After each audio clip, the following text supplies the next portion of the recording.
Hi guys. आज हम लोग पढ़ने वाले हैं section 16 and 17 of limitation act. ये क्या है? इफेक्ट ऑफ डेथ और फ्रॉड। ये हम डायरेक्ट बेयर एक्ट से पढ़ेंगे कि इसमें क्या क्या लिखा है। अब ये सेक्शन 16 आपका क्या कहता है? Effect of death on or before the accrual of the right to sue. इसका मतलब जब किसी पर्सन की डेथ हो जाती है या तो जिस दिन राइट टू सू आता या राइट टू सू का उसे राइट मिलता उससे पहले, मतलब हम पहले की बात कर रहे हैं, डेथ पहले ही हो गई, अभी वो केस करने का उसके पास राइट आया नहीं था। अब ये सेक्शन क्या कहता है? Where a person who would if he were living, अगर एक पर्सन जो करता अगर वो जिंदा होता तो have a right to institute a suit or make an application. ये किस किस पे मतलब लागू होता है? सूट पे या एप्लीकेशन पे।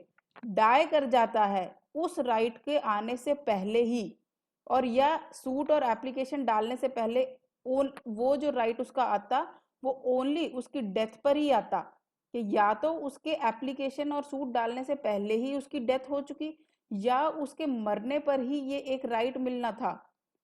तो जो पीरियड ऑफ लिमिटेशन है वो कहाँ से कंप्यूट होगा? When there is a legal representative of the deceased, जब उस डिजीज्ड का जिसकी डेथ हो गई है उसका लीगल रिप्रेजेंटेटिव होगा capable of instituting such suit or make an application. मतलब जो लीगल रिप्रेजेंटेटिव जब कानून की नजरों में कैपेबल हो जाएगा कि वो केस डाल सकता है, उस दिन से उसका पीरियड ऑफ लिमिटेशन शुरू होगा। ठीक है। अब आपका सबसेक्शन 2 क्या कहता है? Where a person against whom if he were living a right to institute, अब आ गया against whom, would have accrued died dies before the right accrues make an application. इसमें भी यही सूट और एप्लीकेशन। तो जो पीरियड ऑफ लिमिटेशन है ये कब होगा? When there is a legal representative of the deceased against whom the plaintiff may make such suit or application. अगर किसी को उसके अगेंस्ट केस करना है, ठीक है, जो जिंदा होता तो अगर उसके अगेंस्ट केस करता, मतलब सूट करता या एप्लीकेशन लगाता, तभी कम पीरियड ऑफ लिमिटेशन आपका शुरू होएगा जब उसका लीगल रिप्रेजेंटेटिव जो डिजीज्ड का था अगर प्रेजेंट होएगा उस टाइम से। ठीक है। ये जो आपका सेक्शन 16 है ये किस किस पे एप्लीकेबल नहीं होता? नथिंग इन सबसेक्शन 1 और 2 applies to suits to enforce rights of preemption or to suits for possession of immovable property of a hereditary office। Hereditary office का जो सूट होगा उसकी पोजेशन लेने से रिलेटेड नहीं होगा, उसमें ये सेक्शन नहीं लगेगा डेथ का। और दूसरा कौन सा है? प्रीएम्पशन का, कि किसी की जब डेथ हो जाती है, जब जो उसका राइट होता है वो दूसरे जो उसके रिलेटेड होते हैं लोग उनको वो प्रॉपर्टी लेने का हक होता है, कि पहले हम उनको प्रायोरिटी देते हैं, वो प्रीएम्पशन होता है। उन वाले केसेस में ये सेक्शन आपका नहीं लगेगा। ठीक है। अब एक बार देख लेते हैं ये सेक्शन 16 क्या कहता है कि अडॉप्ट, कौन सा प्रिंसिपल इसने अडॉप्ट किया है? Limitation can not run unless there be a person who can sue or who can be सूड। मतलब किसी भी पर्सन के अगेंस्ट लिमिटेशन रन नहीं हो सकती जब तक वो पर्सन एग्जिस्ट ही ना करे जिसके अगेंस्ट केस करना है या जिसने केस करना है। ठीक है। डेथ का मतलब होता है वो पर्सन खत्म हो चुका, इसका मतलब हमें उसकी जगह कोई और पर्सन खड़ा करना पड़ेगा ताकि वो भी केस कर सके और हम भी उसके अगेंस्ट केस कर सके। Here the person capable of instituting a suit, उसमें था ना कि कैपेबल होना चाहिए जो लीगल रिप्रेजेंटेटिव है, means that such person must not be under any disability. जो सेक्शन 6 में आपकी डिसेबिलिटी लिखी है कि वो माइनॉरिटी, ठीक है, इडियोसी, इडियोटिसिटी, ये जो है ये वाली कोई भी आपकी डिसेबिलिटी सेक्शन 6 में जो लिखी है लिमिटेशन एक्ट में वो नहीं होनी चाहिए। वो एक कैपेबल पर्सन होना चाहिए, तभी उसके अगेंस्ट लिमिटेशन पीरियड शुरू कर सकते हैं। ये क्या कहता है next? This section is not applicable to cases where death occurs after right to sue occurs. अभी हमने क्या देखा था? ऑन और बिफोर, इसका मतलब आफ्टर वाले केसेस पे ये सेक्शन आपका एप्लीकेबल नहीं है। मीनिंग देयर बाय कि if once time has begun to run during his life time, अगर वो एक बारी जो पर्सन था आपका अलाइव था उस टाइम उसके अगेंस्ट टाइम पीरियड स्टार्ट हो गया, मतलब 3 साल का टाइम था और वो राइट अक्रू हो चुका था, मतलब सिर्फ 2 साल रह गए थे, जब अभी तक केस ना इससे किया या मान लो इसके अगेंस्ट किसी ने करना था वो भी नहीं किया, तो इसकी डेथ हो गई, तो उनके पास 2 साल ही बचेंगे। मतलब एक बारी टाइम रन होना स्टार्ट हो जाए उसके बाद कोई फर्क नहीं पड़ता, इररिस्पेक्टिव ऑफ हिज डेथ। ठीक है, अब हम देखते हैं section 17, effect of fraud or mistake. मतलब एक गलती होने से और एक फ्रॉड होने से क्या उसका इफेक्ट होता है, ये किस किस पे एप्लीकेबल है, ये देखना भी बहुत इंपॉर्टेंट होता है कि कौन सा सेक्शन किस पे एप्लीकेबल होता है। ये सूट पे और एप्लीकेशन पे एप्लीकेबल है। ठीक है, इसका पीरियड ऑफ लिमिटेशन कैसे होता है कि the suit or application is based on the fraud of the defendant या रिस्पोंडेंट या उसके एजेंट से। ठीक है, या जो नॉलेज था राइट के बारे में वो कैसे उस जो एप्लीकेशन और सूट की थी वो founded is concealed by the fraud of any such person as aforesaid. जो ये राइट था वो उसे छुपाया गया था, उसको पता चला कि जो मेरा राइट बनता था वो मुझसे छुपाया गया है। ठीक है, या जो सूट और एप्लीकेशन डाला गया है वो किसी रिलीफ के लिए है, जो किस वजह से उसे लेना है कि भाई कोई गलती हुई थी। ठीक है, और या कोई ऐसा डॉक्यूमेंट जो नेसेसरी था उसका राइट को एस्टैब्लिश करने के लिए वो उससे छुपाया गया था। मतलब जब भी कोई ऐसा फ्रॉड प्लेंटिफ के साथ किया गया है कि उसके पास से जो भी उसे रिलीफ मिलना था या कोई उसे डॉक्यूमेंट उसके केस के लिए ज़रूरी था या उसका राइट इस्टेब्लिश करने के लिए ज़रूरी था, वो अगर डॉक्यूमेंट या वो अगर कोई भी इंफॉर्मेशन उससे कंसील की जाती है तो उसमें ये सेक्शन जो है आपका 17 एप्लीकेबल हो जाता है। ये किस तरह से एप्लीकेबल होता है, ये कहता है कि जो पीरियड ऑफ लिमिटेशन है shall not begin to run. मतलब कि वो तब तक बिगन नहीं होगा रन करना जब तक कि plaintiff or applicant has discovered the fraud or mistake.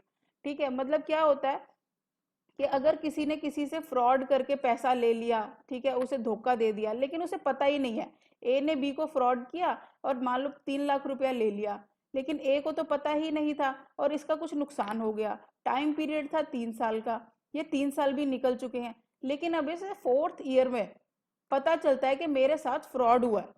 तो जब उसे पता चलता है ना मेरे साथ फ्रॉड हुआ है, उस टाइम से इसका टाइम पीरियड शुरू होता है। इसमें क्या लिखा हुआ, shall not begin to run until the plaintiff or applicant has discovered the fraud or mistake. ठीक है, जो रीजनेबल डिलीजेंस से उस टाइम उसको पता ही नहीं चला, उसने अपनी तरफ से सारे प्रिकॉशंस लिए थे लेकिन उसको उस टाइम नहीं पता चला, जैसे ही उसे पता चला उसने डिलीजेंस दिखाई और उसे एकदम से कभी कभी चीजें सामने भी आ जाती हैं, तो उस टाइम से उसका पीरियड ऑफ लिमिटेशन शुरू होएगा। और इन the case of concealed document, जब तक कि वो प्लेंटिव अगर कोई कंसील्ड डॉक्यूमेंट उसके पास है, had the means of producing the concealed document और कंपेलिंग इट्स प्रोडक्शन, जिस दिन से उसके पास वो कंसील्ड डॉक्यूमेंट को बाहर निकालने का कोई रास्ता नहीं निकल जाता या उसकी प्रोडक्शन को, मतलब कि वो दूसरी पार्टी उसको कोर्ट के आगे लेके आए, उस चीज के लिए वो कंपेल नहीं कर सकता, उन केसेस में उनका पीरियड ऑफ लिमिटेशन नहीं शुरू होता। ठीक है, ये बेसिकली जब तक ये कहेंगे कि जब तक फ्रॉड का या डॉक्यूमेंट कंसील किया गया है उस टाइम तक प्लेंटिफ या एप्लीकेंट को पता नहीं चलता, तब तक पीरियड ऑफ लिमिटेशन उसके अगेंस्ट नहीं शुरू होता। अब इसमें ये प्रोवाइजो है, प्रोवाइजो क्या कहता है कि nothing in this section shall enable any suit to be instituted or application, ठीक है, और set aside any transaction any property which, ठीक है, which in the case of fraud has been purchased for valuable consideration. ठीक है, अगर fraud के case में किसी ने वैल्यूएबल मतलब सही रीजनेबल पैसा देते हुए कोई प्रॉपर्टी खरीद ली है बाय अ पर्सन, किससे, किसने, जो फ्रॉड में पार्टी नहीं था और जिसको परचेज के टाइम नहीं पता था या रीजन भी नहीं पता था कि भाई कोई फ्रॉड हुआ है इस प्रॉपर्टी में। मतलब अगर कोई बोनाफाइड परचेजर होगा तो उसके अगेंस्ट कोई भी केस जो है नहीं होगा, उसके अगेंस्ट कुछ भी नहीं हो सकता कि वो प्रॉपर्टी अब गई। और अब मिस्टेक में कि इन the case of mistake purchase for valuable consideration subsequently to the transaction in which mistake was made by the person who did not know। अब ये मिस्टेक में भी उस केसेस में भी एप्लीकेबल नहीं होगा जहां पर किसी पर्सन ने वैल्यूएबल कंसिडरेशन से उस मिस्टेक होने के बाद, यहाँ पर भी फ्रॉड होने के बाद अगर कोई प्रॉपर्टी खरीद ली है और उसे नहीं पता था कि यहाँ पर मिस्टेक से ये प्रॉपर्टी का काम चल रहा है, तो उस केस में भी उस बोनाफाइडे परचेजर को वो प्रॉपर्टी मिल जाएगी। ठीक है। अब इन the case of concealed documents, अब यहाँ पे क्या क्या चीजें आ गई आपने नोटिस किया, fraud, mistake or concealed document has been purchase for valuable consideration. फिर valuable consideration by the person, कौन वो पर्सन, जो पार्टी नहीं था उस कंसीलमेंट के और परचेज के टाइम उसे नहीं पता था कि भाई वो जो डॉक्यूमेंट है, कोई डॉक्यूमेंट ऐसे छुपाया गया है, कुछ राज ऐसा छुपाया गया है। अगर कोई पर्सन ऐसा कुछ खरीद लेता है तो उसमें भी उसकी गलती नहीं है, उसको वो जो प्रॉपर्टी है वो उसे मिल जाएगी। नेक्स्ट ये क्या कहता है, जजमेंट डेटर कौन होता है, जिसके अगेंस्ट जजमेंट हुई है। ठीक है। और ये जजमेंट क्रेडिटर जिसके फेवर में जजमेंट हुई है। अगर कोई जजमेंट डेटर फ्रॉड या फोर्स से, ठीक है, अब एग्जीक्यूशन ऑफ डिक्री को प्रिवेंट कर लेता है, मतलब क्योंकि उसके अगेंस्ट केस हुआ है, तो अगर वो अपना जो एक्शन होता है अगर उसको फ्रॉड या फोर्स से बचा लेता है, तो जो on the application of the judgment creditor, अगर जजमेंट क्रेडिटर एप्लीकेशन लगाता है तो जो कोर्ट होता है वो एक्सटेंड कर देता है पीरियड को उस केस, मतलब उस डिक्री की एग्जीक्यूशन के लिए। Made after the expiry of the period extend the period for execution of the decree और ऑर्डर। ठीक है। अगर फ्रॉड और फोर्स से किसी डिक्री की एग्जीक्यूशन को रोका गया होता है तो एप्लीकेशन पर उस डिक्री की एग्जीक्यूशन का टाइम बढ़ा दिया जा सकता है एप्लीकेशन पर। ठीक है। ये पॉइंट नोट करने वाले, एवे सुओ मोटो नहीं, एप्लीकेशन लगने पर। अब ये लास्ट प्रोवाइजो है, ये क्या कहता है कि 1 साल का टाइम मिलेगा from the date of the discovery of the fraud और सेसेशन ऑफ फोर्स। मतलब ये टू का आपका प्रोवाइजो है, पूरे एक्ट का सेक्शन का प्रोवाइजो नहीं है। ये कहता है कि जिस दिन से आपको पता चलता है कि मेरे साथ फोर्स या फ्रॉड हुआ है, उसके 1 साल के अंदर आपको वो एप्लीकेशन लगानी पड़ती है। ठीक है। तो अब ये सेक्शन 17 में बेसिकली फ्रॉड जो है वो आपका एसेंशियल इंग्रेडिएंट है कि कॉज ऑफ एक्शन के लिए फ्रॉड हुआ होना चाहिए, मिस्टेक होना चाहिए या कंसीलमेंट ऑफ डॉक्यूमेंट होना चाहिए।